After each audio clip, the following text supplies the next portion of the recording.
नमस्कार, मैं शालिनी शाक्य और आप देख रहे हैं SPN 9 न्यूज। स्वागत है आपका आज के इस प्रोग्राम में और बात करेंगे लोकसभा चुनाव के जो नतीजे अब सामने आए हैं उसमें उत्तर प्रदेश में क्या हलचल मची हुई है, क्योंकि उत्तर प्रदेश में जो सोचा भी नहीं था आखिरकार वो हो गया है। क्योंकि यहाँ पर देखा गया है कि बीजेपी हार चुकी है। कहीं ना कहीं समाजवादी पार्टी ने यहाँ पर बीजेपी को पछाड़ दिया है। आपको बता दें कि अखिलेश यादव ने उत्तर प्रदेश में 37 सीटें हासिल की हैं, तो वही बीजेपी 33 सीटों पर ही सिमटता हुआ नजर आया।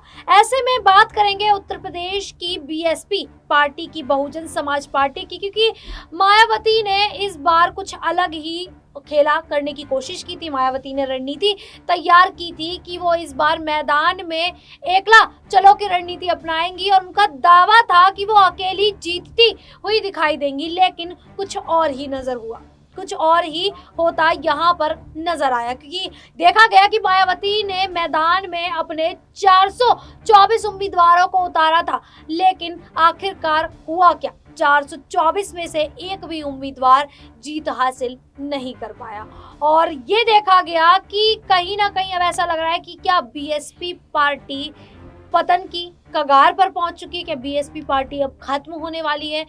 इसको लेकर तमाम सवाल खड़े हो जाते हैं, क्योंकि विपक्ष ने निशाना साधा था। कांग्रेस और समाजवादी पार्टी ने काफी अपील की थी मायावती से कि आप इंडिया गठबंधन में शामिल हो जाइए, लेकिन मायावती अपने निर्णय पर अड़ी रही और वो शामिल नहीं हुई। जिसके बाद विपक्ष ने उन पर यह आरोप लगाया कि मायावती बीजेपी का बी पार्टी के रूप में सहायता कर रही है। बी पार्टी है मायावती, BSP बी पार्टी का जो कह सकते हैं ओहदा है वो निभाती हुई नजर आ रही है। तो ऐसे में तमाम सवालों पर आज चर्चा करेंगे। मेरे साथ मेरे सहयोगी मनीष मौजूद है।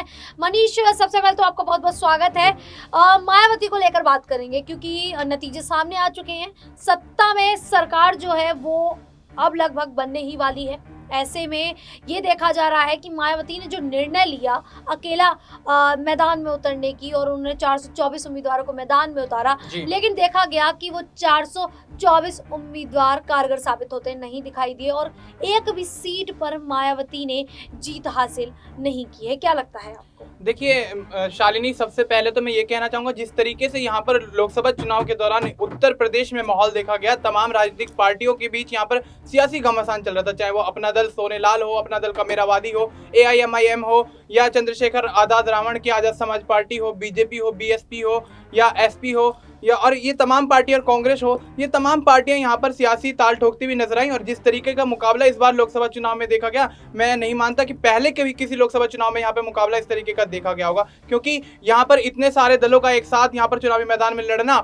ये एक बहुत बड़ी यहाँ पर मुकाबले को एक चैलेंज करते हुए यहाँ पर देखते हैं। और तो ऐसे में देखा जाए तो जिस तरीके से आपने बताया कि यहाँ पर BSP की मुश्किलें इसलिए बढ़ गई क्योंकि यहाँ पर अगर देखा जाए तो BSP पिछले लोकसभा चुनाव में भी कुछ बेहतर प्रदर्शन नहीं कर पाई थी। उसके बाद अगर अब के कमबैक करने वाली बात अगर कहें तो ऐसे में यहाँ पर कुछ मुश्किलें थोड़ी बहुत अगर कहें तो यहाँ पर आकाश आनंद की वजह से बढ़ी हैं, क्योंकि आकाश आनंद ने जिस तरीके से बयानबाजी की थी तमाम BJP के, कांग्रेस के नेताओं को लेकर, यहाँ पे उसको देखते हुए कहीं ना कहीं यहाँ पर BSP यहाँ पर पिछड़ती हुई नजर आई है। क्योंकि आकाश आनंद जिस तरीके की भाषा, जिस तरीके के शब्दों का वो इस्तेमाल यहाँ पर करते हुए नजर आए, उसको लेकर कहीं ना कहीं ये उचित नहीं माना जा रहा था। और ऐसे में मैं आपको रोकना चाहूंगी क्योंकि आकाश आनंद जब भाषण देते थे या रैलियां करते थे, जनसभाओं को संबोधित करते थे, तो उस समय जो युवा थे, युवा पीढ़ी थी, वो आकाश आनंद की ओर आकर्षित होती दिखाई देती थी और ऐसा कहा जा रहा था कि युवा पीढ़ी जो है वो आकाश आनंद को पसंद करती है। अब इसके बाद मायावती ने क्या किया? उन्होंने दोनों ही महत्वपूर्ण पदों से आकाश आनंद को हटा दिया। तो कहीं ना कहीं ये जो निर्णय है ये उन पर भारी पड़ता हुआ दिखाई दे रहा है क्या? देखिए शालिनी, मैं वही कहना चाहूंगा कि यहाँ पे जिस तरीके से भाषा का इस्तेमाल किया गया वो एक राजनेता की भाषा ऐसी नहीं होती, ऐसी भाषा शोभा नहीं देती।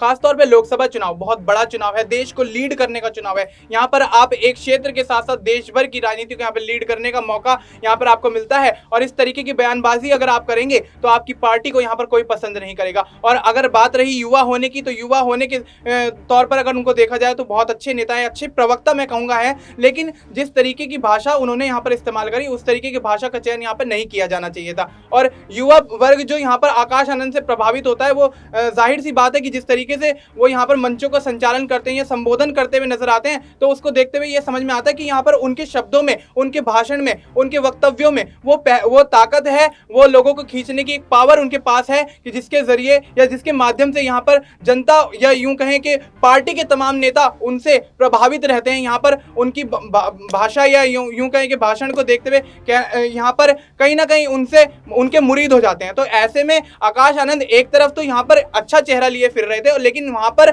जरा सी उनकी गलती यहाँ पर उनका पूरा खेल बिगाड़ देती है, मायावती का खेल बिगाड़ देती है। और आपने जिस तरीके से जिक्र किया कि यहाँ पर सपा और उनका बीएसपी का यहाँ पर मुकाबला कड़ा देखा गया, पिछले लोकसभा चुनाव में सपा और बीएसपी एक साथ लड़े थे, और अब यहाँ पर एक दूसरे के विरोध लड़ने के बाद यहाँ पर सपा का प्रदर्शन आपने देखा कितना बेहतर रहा। 37 सीटों पर समाजवादी पार्टी ने यहाँ पर परचम लहराया। और ऐसे में बीएसपी की बात करें तो कहीं ना कहीं यहाँ पर कुछ कमी ऐसी रह गई है। मायावती ने जो यहाँ पर रैलियां, जनसभाएं या यूं कहें कि भाषणबाजी जो यहाँ पर की है लोकसभा चुनाव के दौरान, उसमें कहीं ना कहीं थोड़ी बहुत त्रुटि रह गई है, थोड़ी बहुत कमी रह गई है, जिसके चलते यहाँ पर बीएसपी का प्रदर्शन यहाँ पर गिरता हुआ नजर आया।